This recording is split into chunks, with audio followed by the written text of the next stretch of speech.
Disturbing story about sexual abuse and blackmail. And what makes it all the more troubling is the cultural shame surrounding the issue. Here's Tom Lydon with the exclusive story of one woman who is breaking the silence. Tom? Well, guys, for B-list celebrities, having naked pictures or even a sex video on the internet has almost become a sort of badge of honor. Not so in the Somali community and many others, where such women are labeled prostitutes or worse. In fact, community leaders say what happened to the woman you're about to meet may be happening to hundreds of others, blackmailed with pictures of their own bodies. My culture and my country is very a shameful thing. She's a woman of enormous courage, concealing her identity but sharing her story about the man she met and fell in love with 3 months ago. A relationship she says ended when he drugged and raped her. He raped me, and then when I called him and asked him why you did that, he told me, if you talk or try to call the police, I will gonna show everybody to your videotape. He also took pictures of her naked. She soon discovered he was married with 3 children. And when she refused to continue the relationship, he began circulating those pictures at a local Somali mall where she works. Soon he was emailing hundreds of copies for a price. You want this picture, I want to send you.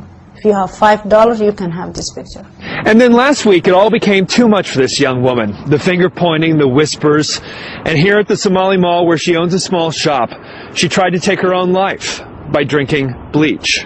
Even when you are married, you're not even supposed to see the body naked of your wife. Community activist Abdi Bihi says it's the same strategy used by human traffickers, blackmailing young women with naked pictures to keep them in a life of prostitution. This is worst shaming method of itself, a very modern way to keep a woman bondage. One night he bring his friend at my home and he told me, if you don't have sex with him, I will gonna send your pictures. This 25-year-old woman has now become a prisoner in her own home, afraid to go back to work, an outcast in her own community.